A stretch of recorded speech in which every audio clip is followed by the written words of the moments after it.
welcome back to the channel, everyone, and welcome back to season number 12 of Glory Hunter. Let's have it. We were reasonably successful in season 11. We finished second, admittedly a massive points gap behind PSG, but we did win the French Cup, so that's that one ticked off. Ideally, we always like to try and do a double in one season, so we can move on a little bit quicker, but it wasn't the case, so obviously got the French League to go for on this one, and there is going to be no dropping down into the Europa League from the Champions League because we automatically qualified for it. So Europa League is put onto the back burner yet again, and I do thoroughly believe that the Europa League is going to be my undoing for this Glory Hunter challenge, because it has proven so difficult, one, to find the job, and two, when you get in the Europa League, to bloody win the thing. I think it's actually harder to win it than it is the Champions League. I mean, going by my profile, I've won the Champions League twice, 3 times, I think. Let's have a look. Champions League there, Champions League there. So yeah, so I've won it 3 times. 3 Champions Leagues, yeah, I can't win a Europa League. Work that one out. Anyway, I digress. So we started off this season with about £40 odd million budget again. There has been some transfers in and out. Let's have a look at them. So Riquelme was one again. When I got a bid of, what, 28 million for a 31-year-old, off your pop. Agosu, he made the move permanent to Schalke after he went on loan. Gabriel Schwartz was one I wanted to keep hold of, because I thought he had a bit of potential about him, but I decided to cash in on him, and I kind of regret it now because his valuation is massive. That might have been a mistake. Paul Diop is another one, and Marco Tullio is another one who didn't play at all last season. He got upset, so he's moved on. Made about 76 million out of it, which isn't too bad. But I know it says that I've only spent 7 million, but I did a few more before the tick over. But on these ones, I brought in just basically some squad depth more than anything else. So Gajeli Fazikas is a Hungarian free transfer goalkeeper. I thought, you know what, I'll give it a shot. He can come in as a number 3. Because I brought in another goalkeeper as well. Kamil Grabara as another choice to back up Engelman, who is still my number 1 and has been absolutely excellent. I think he's a very good backup as well. Mike Cox is a Welsh utility midfielder, a bit like the Welsh James Milner for midfield. Again, mentals, physicals, tippy top. Decent enough technicals, good squad player. Along the lines of Joris Schottard, who is a central midfielder, defensive minded, physicals dropping off a little bit, but still very good at what he is doing. So I'm very happy with that. But I did bring in another player.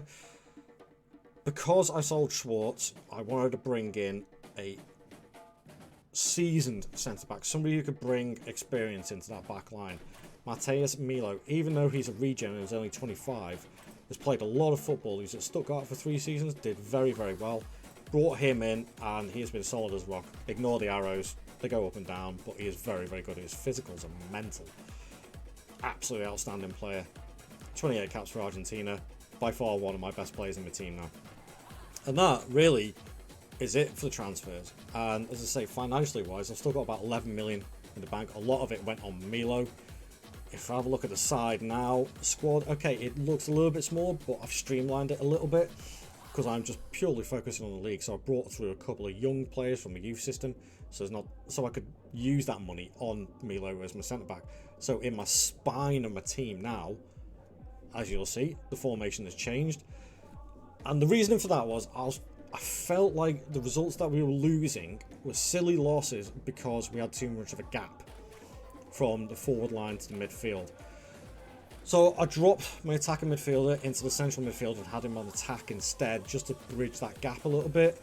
It seems to have done the trick, because I'll show you the results in a second, but looking at the pick best 11, here we are in the centre midfield, Thuram and Vinicius, Fonterosa and Milo. That's a hell of a spine. It's a really, really good side. I think it's a title challenging side. And the schedule suggests that it agrees with me. So we beat PSG on penalties in the Trophy de Champion, which is like their charity shield. Perfect. Then beat PSG again 3-0 in the first game of the season. Why we always play them on the first game of the season, I do not know. Anybody can answer that in the comments. Please let me know. And then beat Monaco, another challenger, 3-1. Then Lyon, another challenger, 5-0. And then bloody Rennes, 3-1. Absolutely ecstatic with that start. Can we keep it going? Let's go and find out, shall we?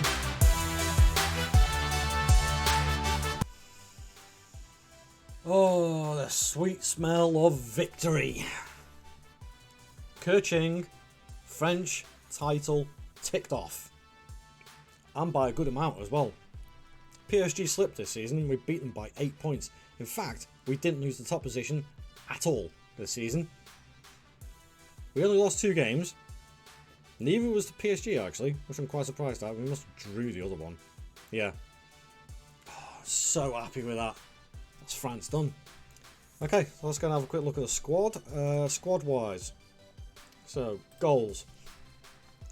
24 from Splariaric, who I think, by the looks of this, has probably taken over, yeah, as my main striker. And he is incredible. Wow. As we did. It says he doesn't enjoy big matches, but still bangs the goals in.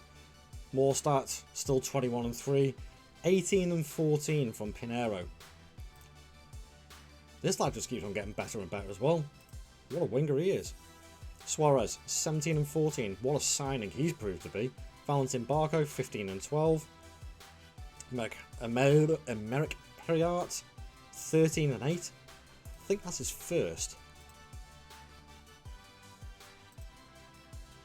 Really?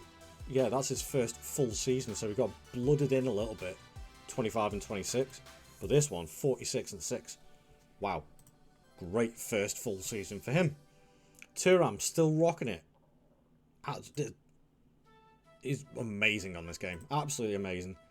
Well, I can't really complain at that. I mean, financially wise, still in a reasonably good spot. Not as big a transfer budget. So, I guess that's it. Where's my contract? I guess I gotta go and resign. Immediately, yes. Oh, they want a meeting. Got no intentions of changing my mind. Summary. And there we go. All done. Resigned from Nice. Job done. Now I've got to go and find another job. Do I go... It is only Spain. Or do I go to another team in another country if they qualify for the Europa League and try it that way? Ideally, I would like 2 birds, 1 stone. Team in Spain who's in the Europa League, and I can stay there for a little bit. Let's see if I can make that happen.